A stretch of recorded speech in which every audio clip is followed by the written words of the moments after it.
Family vlogging में फिर साथ उन्होंने अपनी बीवियां दिखाना शुरू की और बीवियां दिखाकर, बीवियां नचाकर, अपने बेडरूम्स की वीडियोस दिखाकर उन्होंने फिर ये कहा कि असी बंदा चक लेंदे हां, असी बंदा मार लेंदे हां। तो फिर ये तासुर दिया कि बड़ा खतरनाक बंदा है जी। बीवी भी दिखाता है, साथ असला भी रखता है। उनका पंगा पड़ गया ताजी खोकर का बेटा फरूक खोकर। इस वक्त पाकिस्तान में अगर कहीं पर ऐसा मसल्ला ग्रुप है जिसके पास डेरे हैं, जिसके पास लोग हैं, जिसके पास अपनी एक गैर अलानिया फौज है, वो यही ग्रुप है। पाकिस्तान के मौजूदा सदर आसफ अली जरदारी इस शख्स को सोने की बंदूक तोहफा देते हैं। उसके बाद वो जो बीवियां दिखाकर बदमाश बने थे, सरेआम आकर माफिया मांगी के। नाज़रीन, पाकिस्तान में बदमाशी का कल्चर बड़ा फैसिनेट किया जाता है। सोशल मीडिया का जब से आम इस्तेमाल हुआ तब से हमें सड़क पर छोटे छोटे बदमाश देखने को मिले। वो बदमाश जिन्होंने अपने गाने लगाए, गाने वीडियोस के ऊपर लगाए कि बंदा चक लेंदे हां, बंदा मार देंदे हां, असी बदमाश होंदे हां, ऐसी चीजें लगाई और उस चीज को वो सच में शायद ये समझने लगे कि वो बदमाश है। सोशल मीडिया पर जब उन्हें मकबूलियत मिली, उन्होंने फैमिली व्लॉगिंग शुरू कर दी। फैमिली व्लॉगिंग में फिर साथ उन्होंने अपनी बीवियां दिखाना शुरू की और बीवियां दिखाकर, बीवियां नचाकर, अपने बेडरूम्स की वीडियोस दिखाकर उन्होंने फिर ये कहा कि असी बंदा चक लेंदे हां, असी बंदा मार लेंदे हां। ऐसे कुछ छोटे छोटे बदमाशों ने जाने अनजाने में पंगा ले लिया असल बदमाशों से। और वो बदमाश वो है कि जो कि पिंडी के मशहूर बदमाश हैं, मशहूर गुंडे हैं। ताजी खोकर का बेटा फरूक खोकर, ये वो लोग हैं जिनका एक मजबूत नेटवर्क है। ये वो लोग हैं जिनका अंडरवर्ल्ड में एक इतना स्ट्रॉन्ग नेटवर्क है कि आप सोच भी नहीं सकते। पाकिस्तान और पाकिस्तान के बाहर इनकी जड़ें मजबूत हैं। भारत में कुछ माह पहले एक स्टेटमेंट आई और वो स्टेटमेंट ऐसी थी जो काबिल एतराज थी। फरूक खोकर ने उस फनकार से माफिया मंगवाई पाकिस्तान में बैठकर। फिर इन लोगों के ऊपर मामला ये हुआ कि ये लोग भी सोशल मीडिया पर आके अब वो छोटे छोटे बदमाश जिन्होंने अपनी बीवियां दिखाकर फेम हासिल की थी, फिर वो क्लैशनकोफे सोशल मीडिया पर दिखाते थे। फिर उन पे पर्चे हुए कि इसके पास से क्लैशनकोफ निकली, तो फिर ये तासुर दिया कि बड़ा खतरनाक बंदा है जी। बीवी भी दिखाता है, साथ असला भी रखता है। अब बड़ी एक गैर मुनासिब सी मिसाल है जो कि मैं आपको दूंगा नहीं। बहरहाल इन लोगों का पंगा पड़ गया फरूक खोकर से। अब वो शख्स जिसके ऊपर लातादाद पर्चे हों, वो शख्स जिसकी एक विरासत में जिसे ये चीज मिली हो, आप ये कहें कि जी हमारी शादी उनसे बड़ी तगड़ी हुई है। कहा गया कि कोई स्टेटमेंट आई कि वो डकी भाई सोशल मीडिया इन्फ्लुएंसर है, उसकी एक स्टेटमेंट आई कि जी रजब भट्ट की जो शादी हुई उस जैसी शादी 2024 में किसी की नहीं हुई। अब बड़े बेशुमार इख्तलाफात हैं। मैं नहीं कहता ये जो फरूक खोकर ग्रुप है ये कोई बड़ा अच्छा ग्रुप है। मैं ये भी नहीं कहता कि ये कोई बड़े आइडियलाइज लोग हैं। मैं इनकी किसी सूरत कोई भी यहां पर तारीफ करने नहीं बैठा, मगर एक बात ज़हनशीन कर लें।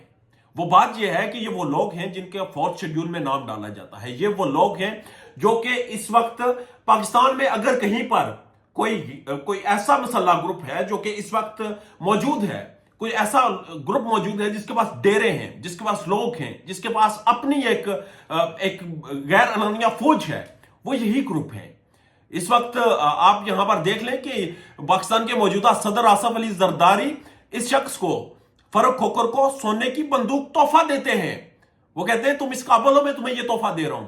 आप अंदाजा लगा लें कि सोने की बंदूक जिस शख्स को तोहफा दी जाती है, और वो मौजूदा इस वक्त जो शख्स है वो सदर रियासत है।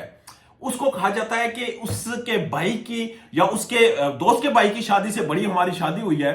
तो उसके ऊपर फरूक खोकर का बड़ा सख्त रिस्पांस आता है। वो कहता है कि बेटा माफी मांग, तू बीवियां दिखा दिखा कर बदमाश बना फिरता है, माफी मांग इससे पहले कि तुझसे मैं माफी मंगवाऊं, और अगर मैंने मंगवाई तो तुझे बड़ा भारी पड़ेगा। उसके बाद वो जो बीवियां दिखाकर बदमाश बने थे, रजब भट्ट, डकी भाई, इन लोगों ने सरेआम आकर माफिया मांगी कि नहीं आप तो हमारे भाई हैं, हमारा बड़ा अच्छा ताल्लुक है, वो जफर सुपारी से बड़ा ताल्लुक है, फलां बंदे से बड़ा अच्छा ताल्लुक है। माफिया मांगना शुरू की और वो माफियों का सिलसिला चला और उसके बाद मामला दफन करने की कोशिश की गई। अब ये गेम जो है, ये गेम टोटली व्यूज की है।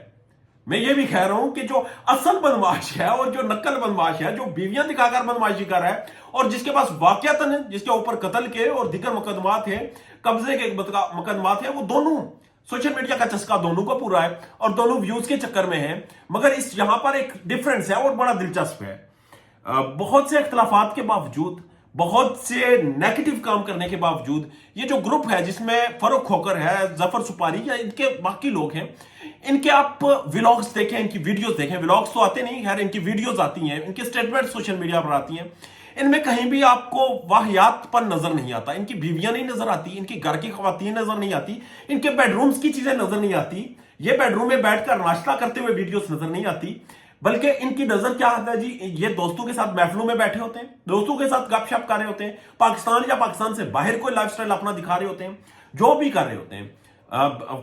ظفر سپاری کے بھائی کی شادی ہوئی، وہاں پر آپ نے دیکھا بہمیہ آیا، وہاں پر پاکستان کے تمام سٹارز، تمام سنگرز کو بلایا گیا، وہاں پر خسرے نہیں نچائے گئے، وہاں پر مجرے نہیں کروائے گئے۔ حالانکہ ماضی میں یہ وہی گروپ ہے جو کہ ان چیزوں کو فیسینیٹ کرتا تھا، مگر اب انہوں نے نہ خسرے نچائے، نہ وہاں پر انہوں نے مجرے کروائے، نہ اس طرح کی ایکٹیویٹیز کی۔ جبکہ دوسری جانب جو کہ بدماش پرو میکس جو خود کو کہتے ہیں، جو یہ کہتے ہیں جی وہ ہمارے اوپر تو ہمارے پاس سے تو کلاشنکوف نکل آئی، اس کا پرچہ ہوا، وہ بیویاں دکھا دکھا کر انہوں نے، لوگوں نے تو ایک کلچر تھا جس میں مجرے کروائے جاتے تھے، کرائے پر خواتین کو لا کر نچایا جاتا تھا، رقصاؤں کو رقص کروایا جاتا تھا۔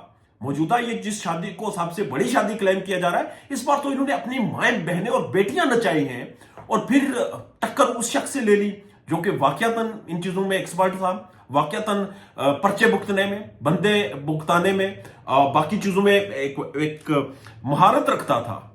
افسوسناک چیز یہ ہے کہ سوشل میڈیا پر یہ نہیں ہونا چاہیے، کیونکہ ابھی کچھ دیر بعد آپ دیکھیں گے، آپ ابھی بھی سوشل میڈیا کھولیں، سوشل میڈیا کا فیس بک ہو، انسٹاگرام ہو، ٹک ٹاک، کوئی بھی پلیٹ فارم کھولیں، وہاں پر وہی گانے آتے ہیں کہ بندے چک لیندے ہیں، بندے مار لیندے ہیں، سدھو موسے والے کے گانے آتے ہیں، اور اس طرح کے گانے آتے ہیں، اور اس کے اوپر چھوٹے چھوٹے بدماش تیار ہو رہے ہیں، اور وقتاً فوقتاً تیار ہو رہے ہیں۔ اور یقین کریں یہ وہ آئیڈیالوجی ہے، بے شک یہ 333 گروپ ہو یا پھر وہ بیویاں نچانے والا گروپ ہو، یہ جو بھی لوگ ہیں، جب یہ پھڑے مارتے ہیں، جب یہ لائف سٹائل دکھاتے ہیں، جب یہ بتاتے ہیں کہ ہمارے پاس اسلحہ ہے، تگڑا اسلحہ ہے، بندہ مار دیتے ہیں، بندہ چک لیتے ہیں، اس کے بعد کہیں نہ کہیں وہ رمق پیدا ہو جاتی ہے ان کچے ذہنوں میں، جو کچے ذہن سوشل میڈیا استعمال کرتے ہیں، اور اس کے بعد کہیں نہ کہیں ان کی زندگی میں اس کا انجام بڑا خوفناک ہوتا ہے۔